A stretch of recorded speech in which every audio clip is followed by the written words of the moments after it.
कञ्चनपुरकी किशोरी निर्मलाको बलात्कारपछि हत्या घटना थप पेचिलो बन्दै उच्चस्तरीय छानबिन समितिका सदस्य उपसचिव केसीले राजीनामा दिँदै भन्नुभयो, शक्तिशाली अपराधीबाट जुनसुकै समयमा हत्या गर्ने सम्भावना छ। प्रधान न्यायाधीशमा ओम प्रकाश मिश्र नियुक्त। स्वागतमा सर्वोच्च अदालत पुगेका दीपकराज जोशीले आजबाट दैनिक काम थाल्ने। एकीकृत वैदेशिक रोजगार सूचना व्यवस्थापन प्रणाली स्थापना असोज 15 गतेबाट कार्यान्वयनमा आउँदै। रुसमा शीत युद्धपछिको सबैभन्दा ठूलो सैन्य अभ्यास हुँदै चीन समेत सहभागी हुने सैन्य अभ्यासपछि नेटोसँगको सम्बन्ध थप बिग्रने। र लेग स्पिनर सन्दीप लामिछाने अफगानिस्तानमा प्रिमियर लिगमा समेत छनौट। पारस र सोमपालका लागि बोली लागेन। नमस्कार, कान्तिपुर डायरीका साथमा देवा र म अनिल सुरगुरु। मुख्य प्रसङ्गबाट कञ्चनपुरकी किशोरी निर्मला पन्तको बलात्कारपछि हत्याको घटना छानबिन गर्ने उच्चस्तरीय सरकारी समितिका एक सदस्यले राजीनामा गर्दै आफ्नो ज्यानको सुरक्षा माग गरेका छन्। प्रदेश 7 को आन्तरिक मामिला तथा कानून मन्त्रालयका उपसचिव वीरेन्द्र केसीले समिति संयोजक समक्ष राजीनामापछि हिजो राजधानीमा पत्रकार सम्मेलन गर्दै जारी गरेको वक्तव्यमा शक्तिशाली अपराधीबाट जुनसुकै समयमा हत्या गर्न सक्ने प्रबल सम्भावना रहेको भन्दै चिन्ता जनाउनु भएको छ।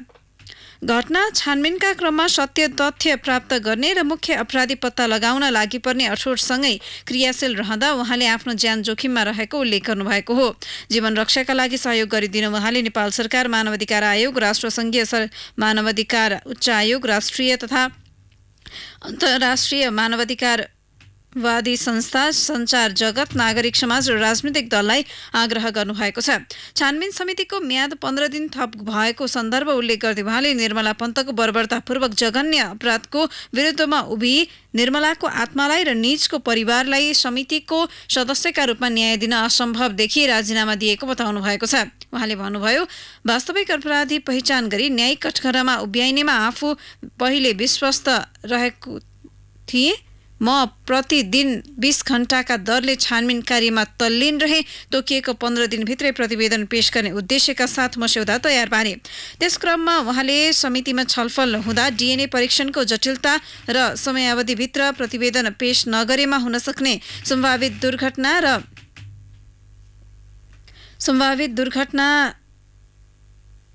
र अपराधी उम्कन सक्ने सम्भावनाबारे बारम्बार आफ्नो धारणा राख्दै आएको पनि खुलाउनुभयो। आफ्नो धारणा र तथ्य ओझेलमा पर्न सक्ने देखेर उहाँले जिम्मेवारीबाट हटेको कारण समेत देखाउनुभयो। गृह मन्त्रालयले भदौ 7 मा सहसचिव हरिप्रसाद मैनालीको संयोजकत्वमा 5 सदस्यीय समिति गठन गरेको थियो, जसका बाँकी 3 सदस्यमा डीआईजीहरू छन्। उच्चस्तरीय छानबिन समिति सदस्यको राजीनामापछि निर्मलाका बाबु यज्ञराजले न्याय पाउने आशा नरहेको बताउनु भएको छ। सुरुदेखि अनुसन्धानमा भइरहेको लापरवाही र पछिल्लो पटक समिति सदस्यले नै न्याय पाउने सम्भावना कम भएको भन्दै दिएको राजीनामाले झन सशङ्कित तुल्याएको उहाँको भनाइ छ। उहाँले भन्नुभयो, फेरि 15 दिन म्याद थपिएको छ। यो ललाई फकाई घटना बिर्साउने खेल मात्रै हो। अब वास्तविक अपराधी पत्ता लाग्ला र न्याय पाइएला भन्ने विश्वास रहेन। केसीले राजीनामा गरेको सुनेपछि उहाँका सहकर्मीहरू पहिल्यै त्यसको पूर्वाभ्यास भएको बताउँछन्। नाम उल्लेख गराउन नचाहने एकजना अधिकृतले कान्तिपुरसँगलाई दिएको जानकारी अनुसार केसीले आफूमाथि जे पनि हुन सक्ने भन्नुभएको थियो। 3 जना डीआईजी सम्मिलित छानबिन समितिमा उहाँको फरक मत रहेको हुन सक्ने ती सहकर्मीले बताए। उहाँको भनाइ उद्धृत गर्दै स्रोतले भन्यो, मलाई यो केसमा केही लिनुदिनु छैन। लटरपटर गरे भने म केहीमा पनि हस्ताक्षर गर्नेवाला छैन। यसैबीच राजधानीको कीर्तिपुरमा 11 वर्षीय बालिका बलात्कृत भएकी छिन्। बलात्कारको आरोपमा महानगरीय प्रहरी परिसर टेकुले कैलाली घोडाघोडीका 25 वर्षीय हेम खत्रीलाई पक्राउ गरेको छ।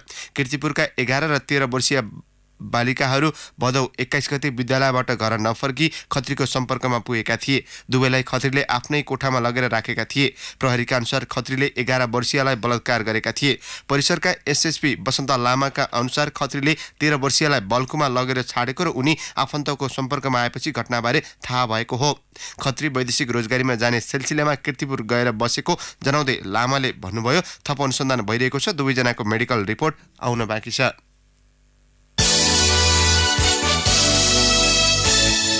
संसदीय सुनुवाईबाट प्रधान न्यायाधीशका लागि अस्वीकृत न्यायाधीश दीपकराज जोशीले आफू आजदेखि अदालतमा हाजिर भई दैनिक काम कारबाही थाल्ने बताउनु भएको छ। उहाँले नवनियुक्त प्रधान न्यायाधीश ओम प्रकाश मिश्रलाई स्वागत गर्दै न्यायालयमा जुनियर सिनियर नहुने अभिव्यक्ति समेत दिनुभयो। जोशीले वरिष्ठतम न्यायाधीशका रूपमा स्वागत गर्दै भन्नुभयो, मिश्र श्रीमान मेरो समकक्षी हो, सिनियर र जुनियरको कुरा उठ्दैन। न्यायालयमा कोही जुनियर र सिनियर हुन्न। म अब मङ्गलबारदेखि नै अदालतमा गएर दैनिक कामकाज गर्न थाल्छु। स्रोतका अनुसार उहाँले आफ्नो नाम अस्वीकृत भएपछि अदालतको कामो प्रधान न्यायाधीश भन्ने अन्यल नहोस् भनी बिदामा बसेको र नयाँ नेतृत्व आएपछि काम सुरु गर्ने बताउनु भएको हो। संसदीय सुनवाई समितिले आफ्नो नाम अस्वीकृत गरेपछि जोशी बिदामा बस्दै आउनु भएको थियो। उहाँ भन्दा पछिल्लो रोलक्रमका मिश्रको नाम प्रधान न्यायाधीशका लागि समितिले हिजो अनुमोदन गरेको थियो। लगत्तै राष्ट्रपति विद्यादेवी भण्डारीले कायम प्रधान न्यायाधीशको जिम्मेवारी सम्हालेका मिश्रलाई प्रधान न्यायाधीशमा नियुक्त गर्नुभएको हो। मिश्रले सोमबार साँझ नै सर्वोच्चमा पुगेर पदबहाली गर्नुभयो। नवनियुक्त प्रधान न्यायाधीश मिश्रले राजनीतिक आस्थाका आधारमा न्यायाधीश नियुक्ति नगर्ने प्रतिबद्धता व्यक्त गर्नुभयो। सर्वोच्चमा हिजो साँझ कार्यभार सम्हालेपछि मिश्रले भन्नुभयो, न्यायाधीश नियुक्ति गर्दा पहिला जस्तो राजनैतिक आस्थाका आधारमा नभई पारदर्शी नीतिका आधारमा गर्ने परम्परा बसाल्छु। उहाँले प्रधान न्यायाधीशले पेशी तोक्ने व्यवस्था समेत परिवर्तन गर्ने प्रतिबद्धता व्यक्त गर्नुभयो। उहाँले भन्नुभयो, अब प्रधान न्यायाधीशले पेशी तोक्ने व्यवस्थालाई परिवर्तन गरी अटोमेटिक पेशी तोकिने प्रणाली सुरु गर्छु। त्यसका लागि विद्युतीय माध्यम अपनाइनेछ। प्रदेश सरकारहरूले आफ्नो क्षेत्रको शान्ति सुरक्षाको जिम्मेवारी प्रदेश सरकारको भएकाले प्रशासन र प्रहरी आफू मातहत हुनुपर्ने माग गरेका छन्। जिल्ला प्रशासन कार्यालयलाई प्रदेशप्रति उत्तरदायी बनाइनु पर्ने नभए प्रदेशले जिल्लामा छुट्टै प्रशासनिक कार्यालय स्थापना गर्न पाउनुपर्ने माग पनि उनीहरूको छ। सङ्घ सरकारले प्रदेश प्रहरी कार्यालय, जिल्ला प्रशासन कार्यालय, जिल्ला प्रहरी कार्यालय जस्ता दैनिक प्रशासन र सुरक्षा कार्यान्वयनका इकाइलाई आफू मातहत नै राखेको छ। प्रदेश सरकारले प्रदेश प्रहरीको परिचालनको जिम्मा पनि यथाशीघ्र आफूले पाउनुपर्ने माग गरेको छ। भदौ 21 गते पोखरामा सम्पन्न मुख्यमन्त्रीहरूको भेलाले प्रमुख जिल्लाधिकारी र सुरक्षा निकायको चेन अफ कमान्ड प्रदेश सरकार मातहत आउनुपर्ने निष्कर्ष निकाल्दै त्यस अनुसारको व्यवस्था मिलाउन केन्द्र सरकारलाई आग्रह गरेको हो। प्रदेश सरकारको आन्तरिक मामिला तथा कानुन यस्तो मन्त्रालय हो जसको मातहतमा एउटा पनि निकाय कार्यालय राखिएको छैन। प्रदेशभित्रको आन्तरिक प्रशासन तथा सुरक्षा हेर्ने जिम्मेवारी रहेको सो मन्त्रालय यति बेला सबैभन्दा निरीह देखिएको छ। सर्वोच्च अदालतको फैसलाका कारण खानी विभागको तिनकुने स्थित 1 रोपनी जग्गा व्यक्तिको नाममा दर्ता भएको छ। प्राकृतिक ग्यास उत्पादनको सम्भावना रहेको भन्दै 2043 सालमा खानी तथा भूगर्भ विभागले अधिग्रहण गरेको जग्गालाई सर्वोच्चले अधिग्रहण गरेको भन्न नमिल्ने ठहराई व्यक्तिका नाममा हुने फैसला गरेको हो। आनाको करोडभन्दा बढी पर्ने जग्गाको हालको मूल्य करिब 20 करोड रहेको स्थानीय बताउँछन्। सर्वोच्चले खानी तथा भूगर्भ विभागलाई जग्गा आवश्यक भए हालकै मूल्यमा अधिग्रहण गर्न आदेश दिएको छ। तत्कालीन प्रधान न्यायाधीश गोपाल पराजुली सहित न्यायाधीश पुरुषोत्तम भण्डारीको संयुक्त इजलासले 2074 भदौ 7 गते यस्तो फैसला गरेको हो। फैसलाको पूर्णपाठ हालै तयार भएको छ। काठमाडौँ उपत्यकामा प्राकृतिक ग्यासको सम्भावना अध्ययनको सिलसिलामा खानी तथा भूगर्भ विभागले कोटेश्वर गाउँ पञ्चायतका वडा नम्बर 3 का स्थित किता नम्बर 277 र 278 को 1 रोपनी जग्गा 2043 पुस 11 गतेको निर्णय अनुसार अधिग्रहण गरेको थियो। कान्तिपुर डायरीमा अब ब्रेकको पालो। कान्तिपुर डायरीमा अब बाँकी प्रसङ्ग। गत आर्थिक वर्ष भारतबाट मात्रै 1.25 खर्ब रुपियाँ रेमिट्यान्स नेपाल भित्रिएको छ। अघिल्लो वर्षको तुलनामा यो करिब 27.5% को बढी हो। पछिल्ला वर्षमा रेमिट्यान्स सेवा प्रदायक कम्पनीको विस्तारसँगै भारतबाट आउने रेमिट्यान्समा पनि सुधार देखिएको छ। भारत छिमेकी राष्ट्र हुँदा पनि यसअघि त्यहाँबाट वैधानिक प्रणालीबाट रेमिट्यान्स मुलुक भित्राउन सकिएको थिएन। पछिल्ला 3 वर्षमा भारतबाट रेमिट्यान्स लगायत गैर बैंकिङ वित्तीय संस्थाहरूको विकाससँगै बैंकिङ प्रणालीबाट नेपाल भित्रिने रेमिट्यान्स पनि बढेको जानकारहरू बताउँछन्। गत आर्थिक वर्ष भारतबाट आएको रेमिट्यान्स सोही अवधिको कुल रेमिट्यान्सको करिब 15% हो। राष्ट्र ब्याङ्कको तथ्याङ्क अनुसार गत आर्थिक वर्ष कुल 7 खर्ब 55 अर्ब रुपियाँ रेमिट्यान्स भित्रिएको छ। डिप्रेसनका कारण आत्महत्या बढ्दो छ। नेपाल प्रहरीका अनुसार नेपालमा दैनिक 15 जनाले आत्महत्या प्रयास गरिरहेका छन्। यसका कुनै उमेर समूह भन्ने किटान छैन। सबै उमेर समूहका मानिसलाई डिप्रेसनले आत्महत्यासम्म पुर्याएको छ। नेपाल प्रहरीको तथ्याङ्क अनुसार आर्थिक वर्ष 2074-75 मा 5376 जनाले आत्महत्या गरेका छन्, जुन अघिल्लो वर्षको भन्दा बढी हो। 3 वर्ष अघि 4700 ले आत्महत्या गरेका थिए। नेपालमा सबैभन्दा बढी 20 सेवन र झुन्डिएर आत्महत्या गर्ने गरेका छन्।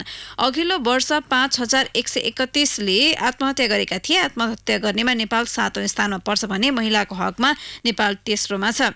आत्महत्या विश्वकै ठूलो समस्या बन्दै गइरहेको छ। विश्व स्वास्थ्य संगठनका अनुसार विश्वभर वर्षेनी 8 देखि 10 लाख मानिसले आत्महत्या गरिरहेका छन्। प्रत्येक 3 सेकेन्डमा एकजनाले आत्महत्याको प्रयास गरिरहेका छन्। प्रत्येक 40 सेकेन्डमा एकले आत्महत्याकै कारण ज्यान गुमाइरहेका छन्। आत्महत्याको मुख्य कारण डिप्रेसन भएको चिकित्सक बताउँछन्।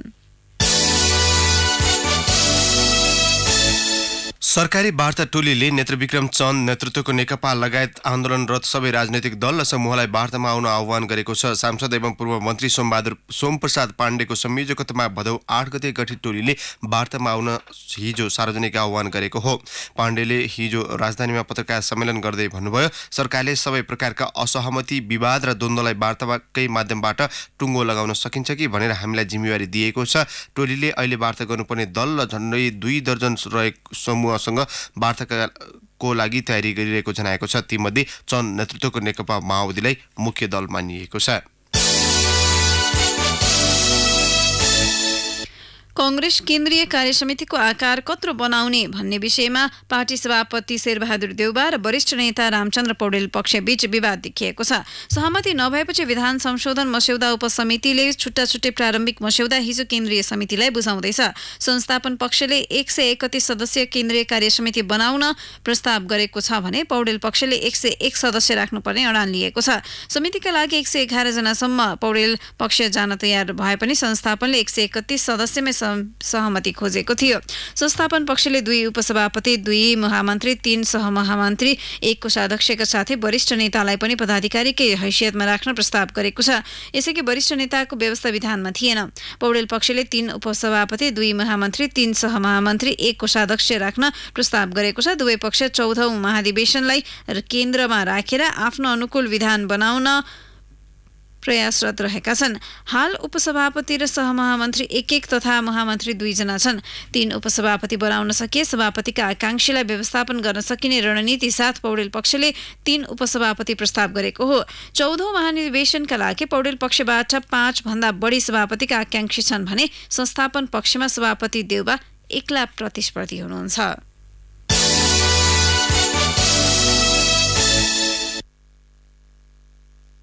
पर्यटन प्रवर्धन सम्बन्धी नेपालमा शाखा भएको एक अन्तर्राष्ट्रिय गैर सरकारी संस्थाले मलेसियामा भोलिदेखि आयोजना गर्न लागेको 3 दिने मेलामा भाग लिनका लागि राष्ट्रिय ध्वजावाहक एयरलाइन्सको आइतबार रातिको दुवै उडान रद्द गरेर विमान हिजो बिहान नै मलेसिया लगिएको छ। नेपाल वायुसेवा निगमको उच्च स्रोतका अनुसार सो मेलामा भाग लिन निगमको कर्पोरेट विभागका निर्देशक रविन्द्र श्रेष्ठ र कमर्सियल विभागका निर्देशक कृष्णगोपाल जोशी सहित 37 जना नेपालीको टोली हिजो बिहान 9:30 बजे काठमाडौँबाट उडेको हो। यसमा निगमका 4 कर्मचारी सहित पाटा नेपाल पर्यटन बोर्ड, पर्यटन व्यवसाय र पत्रकार छन्। 158 सिट क्षमताको सो न्यारोबडी एयरबस विमानमा 65 जना अन्य टिकट काटेका यात्रु थिए भने पाटाको मेलामा सहभागी 37 मध्ये 4 जनालाई सित्तैमा टिकट दिएको थियो भने बाँकी पर्यटन व्यवसायलाई छुटमा टिकट दिएको निर्देशक जोशीले मलेसियाबाट बताउनुभयो। निगमका निर्देशक जोशी पाटा नेपालमा द्वितीय उपाध्यक्ष हुनुहुन्छ भने अर्का निगमका निर्देशक श्रेष्ठ कार्यकारी सदस्य मात्रै हुनुहुन्छ। पाटा नेपालका अध्यक्ष पोखराको फेवाताल मासेर स्थापना गरिएका विवादास्पद पार्क ब्लेज वाटरफ्रन्ट रिसोर्टका सञ्चालक सुनिल साक्य हुन्। आइतबार राति यो उडान रद्द गरिएपछि काठमाडौँबाट दुवै जाने 63 यात्रुलाई सिनामङ्गलका 3वटा साना होटलमा राखिएको छ। प्रदेश 3 का प्रदेश प्रहरी कार्यालयले यौनजन्य अपराधका घटना दैनिक रूपमा बढ्दै गएकाले यस्ता घटना नियन्त्रण न्यूनीकरण गर्न हिजोदेखि जनचेतनामूलक कार्यक्रम सञ्चालन गरेको छ। प्रदेशका सबै स्कुलमा प्रहरीले यौनजन्य अपराधका घटनाका बारेमा जनचेतनामूलक कार्यक्रम सञ्चालन गरेको हो। कार्यक्रममा 1 देखि 12 कक्षासम्मका विद्यार्थीलाई सहभागी गराउने लक्ष्य छ। यौनजन्य घटना आफन्त, नातेदार, छरछिमेक, शिक्षक वर्ग, अभिभावक एवं प्रत्यक्ष अप्रत्यक्ष रूपमा चिन्जन भएका व्यक्तिहरूबाट हुने गरेको छ। यस्ता घटनाबाट बालबालिका नै पीडित हुने गरेकाले स्कुलमा जनचेतनामूलक कार्यक्रममा सञ्चालन गर्ने प्रदेश 3 प्रहरी कार्यालयका सम्पर्क अधिकृत प्रहरी निरीक्षक रोशन थापाले बताउनुभयो। प्रदेश प्रहरीले मातहतका 10वटा जिल्लाका विद्यालयमा स्थानीय तहसँग समन्वय गरेर यौनजन्य अपराध नियन्त्रण र न्यूनीकरण कार्यक्रम सञ्चालन गर्ने जनाएको छ। नयाँ संहिता लागू भएपछि मकवानपुरमा 3वटा बलात्कारका मुद्दा दर्ता भएका छन्। 3वटा घटनामा 2वटा अपाङ्ग किशोरी र महिलामाथि बलात्कार भएको छ। बालिकामाथि बुबाले नै बलात्कार गरेका छन्। हेटौडा उपमहानगरपालिका पदम पोखरीकी 12 वर्षीय एक छोरीलाई 38 वर्षीय बुबाले बलात्कार गरेका हुन्। वैशाखदेखि बुबाले आफूलाई बलात्कार गर्दै आएको उनले बताएकी थिइन्। बाबुले पटक पटक दिएको पीडा सहन नसकेर बालिकाले छिमेकी साथीलाई भनेकी थिइन्। साथीको माध्यमबाट सो घटना सार्वजनिक भएपछि बाबु फरार छन्। लोपोन्मुख चेपाङ समुदायको उत्थान गर्ने उद्देश्यले 4 दशकदेखि सञ्चालित चेपाङ विकास कार्यक्रम र जनता आवास कार्यक्रम हटाइएका छन्। चेपाङ समुदायको केन्द्रित कार्यक्रम तीनवटै सरकारले आफ्नो बजेट र योजनामा नराखेकाले चेपाङ समुदायका अगुवाहरू रुष्ट बनेका छन्। 2034 सालदेखि सञ्चालित चेपाङ विकास कार्यक्रम र 8 वर्षदेखि निरन्तरता पाइरहेको जनता आवास कार्यक्रम संघीय प्रदेश र स्थानीय सरकारले कटौती गरेको हो। दुवै कार्यक्रमहरू तीनवटै सरकारले कटौती गरेकाले चेपाङहरूको विकास अवरुद्ध हुने नेपाल चेपाङ संघका केन्द्रीय अध्यक्ष जितेन्द्र चेपाङले बताउनु। उहाँले भन्नुभयो, चेपाङहरूको कार्यक्रम सरकारले किन कटौती गरेको हो बुझ्न सकिएको छैन। नेपाल चिकित्सक संघले पूर्व घोषित कार्यक्रममा स्थगित गरेको छ। संघले यसअघि हिजोसम्म मुलुकी अपराध संहितामा आफूहरूसँग भएको सहमति अनुसार संशोधन प्रस्ताव संसदमा दर्ता नभए मंगलबारदेखि देशभरका स्वास्थ्य संस्थामा आकस्मिक बाहेक सेवा बन्द गर्ने घोषणा गरेको थियो। सो गैराती विज्ञप्ति जारी गरी पूर्व घोषित आन्दोलन स्थगन गरेको हो। संघका अनुसार स्वास्थ्य मन्त्रालयले सरकार, स्वास्थ्य मन्त्रालय, मेडिकल काउन्सिल र चिकित्सक संघ बीच मुलुकी अपराध संहिताको इजलास सम्बन्धी कसुर लगायत स्वास्थ्यकर्मी सुरक्षाका सवालमा भएको साझा सहमति अनुसार संशोधन प्रक्रिया अघि बढिसकेको जनाएकाले आन्दोलन स्थगित गरिएको हो। स्वास्थ्य मन्त्रालयबाट भएको प्रतिबद्धता अनुसार छिट्टै ऐन संशोधन नभए थप आन्दोलनका कार्यक्रम घोषणा गर्न बाध्य हुने चेतावनी संघले दिएको छ। हिजै स्वास्थ्य मन्त्रालयले संशोधन प्रक्रिया अगाडि बढेको जनाएको थियो। जाजरकोटको बारेकोट गाउँपालिकामा 3 महिनादेखि खाद्य अभाव भएको छ। खाद्यान्न लगायत दैनिक उपभोग्य वस्तुको ढुवानी गर्न सडक नहुनु, असिनाले हिउँदे बाली नष्ट र खाद्य संस्थानको डिपोमा चामल नहुँदा अभाव भएको हो। संस्थानको बारेकोट घाट स्थित डिपोमा 2 महिनादेखि चामल नहुँदा स्थानीय बासिन्दाले अभाव झेल्नु परेको छ। वैशाख दोस्रो साता आएको असिना पानीले बारेकोटमा लगाइएका हिउँदे बाली नष्ट बनाएको थियो। वर्षे बाली नपाक्दा स्थानीयले खाद्य अभाव झेल्नु परेको छ। त्यसैमा गत साउन अन्तिम साता आएको बाढीले झुम्रे खोला लगायत पुल बगाउँदा र ठाउँ ठाउँमा खसेको पहिरोले सडक अवरुद्ध भएपछि बारेकोटतर्फ खाद्यान्न आपूर्तिमा समस्या भएको छ। प्रहरीले ललितपुरबाट प्रकाशित हुने खोज तलास साप्ताहिकका प्रधान सम्पादक राजु बस्नेतलाई समाचार साभार गरी अनलाइनमा प्रकाशित गरेको आरोपमा हत्कडी लगाएर पक्राउ गरेको छ। प्रहरीले बस्नेतलाई गोदावरी नगरपालिका 12 ठेचोबाट पक्राउ गरी बयानका लागि सरकारी वकिलको कार्यालयमा लगेको हो। बस्नेतले दृष्टि साप्ताहिकमा भदौ 19 गते हरिसिद्धिको जग्गा गैर कानुनी रूपमा बिक्री गर्न सांसदहरूकै दबाव शीर्षकमा प्रकाशित समाचार शीर्षक परिवर्तन गरेर आफ्नो पत्रिकामा भदौ 21 मा छाप्नुका साथै अनलाइनमा समेत प्रकाशित गरेका थिए। बस्नेतले जनप्रतिनिधिकी जग्गा दलाल शीर्षक र जनताको समस्या छोडेर ध्यान जति पैसातर्फ उपशीर्षक राखेका थिए। बस्नेतले समाचारको अन्तिममा दृष्टि अनलाइनबाट साभार गरिएको उल्लेख गरेका छन्। कान्तिपुर डायरीमा पुनः ब्रेकको पालो। कान्तिपुर डायरीमा अब आर्थिक प्रसङ्ग। नेपाल र चीनबीच ऊर्जा सम्बन्धी सहकार्यका लागि गठित संयन्त्रको पहिलो बैठक तय भएको छ। ऊर्जा मन्त्रालयका अनुसार नेपाल चीन बीचका ऊर्जा अधिकारी सम्मिलित संयन्त्रको बैठक सेप्टेम्बर 27 र 28 मा काठमाडौँमा बस्दैछ। बैठकमा छलफल गर्ने एजेन्डा समेत चीनिया पक्षलाई पठाइसकिएको मन्त्रालयले जनाएको छ। प्रधानमन्त्री केपी शर्मा ओलीले 3 महिना अघि गरेको चीन भ्रमणका क्रममा नेपाल र चीनबीच ऊर्जा सहकार्य समझदारी पत्रमा हस्ताक्षर भएको थियो। अमेरिकी डलरसँगको तुलनामा नेपाली रुपैयाँ नेरू कमजोर हुने क्रम जारी छ। पछिल्ला केही दिन यता लगातार रूपमा डलर बलियो बन्दै गइरहेको छ भने नेपाली रुपैयाँ कमजोर। यही क्रममा एक अमेरिकी डलरको विनिमय दर आज 116 रुपियाँ भन्दा माथि पुगेको छ। यसको अर्थ एक अमेरिकी डलर खरिद गर्न 116 रुपियाँ 23 पैसा खर्चनुपर्छ भन्ने हो। यो हालसम्मकै उच्च हो। यसले डलरको तुलनामा नेपाली रुपियाँ हालसम्मकै कमजोर अवस्थामा पुगेको भन्ने देखाउँछ। मङ्गलबारका लागि राष्ट्र बैंकले एक अमेरिकी डलरको खरिद दर 115 रुपियाँ 63 पैसा तोकेको छ। अमेरिका र चीन बीचको व्यापार युद्धका कारण यसै पनि कमजोर बन्दै गइरहेको भारूलाई टर्कीको सङ्कटले थप कमजोर बनाएको भारतीय सञ्चार माध्यमले उल्लेख गरेका छन्। अब अन्तर्राष्ट्रिय प्रसङ्ग। रुसले शीत युद्धपछिको सबैभन्दा ठूलो सैन्य अभ्यास सुरु गर्ने भएको छ। सेनाका 3 लाख जवान सहभागी हुने अभ्यास पूर्वी साइबेरिया क्षेत्रमा गरिनेछ।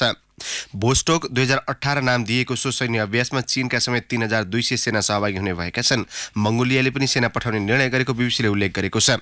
सन् 1981 को शीत युद्धका क्रममा रुसले सोही प्रकृतिको अभ्यास गरेको थियो।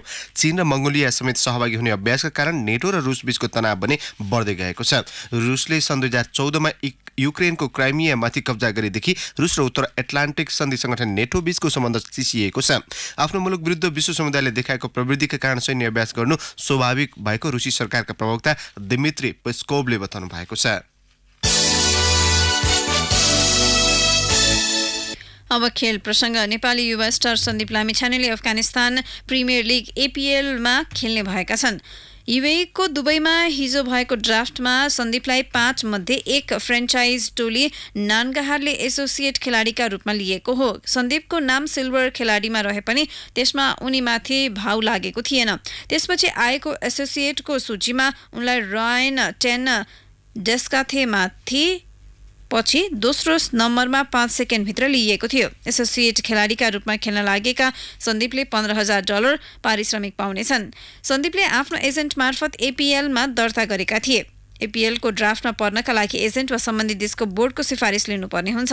नेपालका कप्तान पारस खड्का र अर्का अलराउन्डर सोमपाल कामी पनि हिजोको ड्राफ्टमा रहेका थिए, तर दुवै खेलाडीमा भाउ लागेन। सन्दीपले चौथो फ्रेन्चाइज लिग खेल्न लागेका हुन्।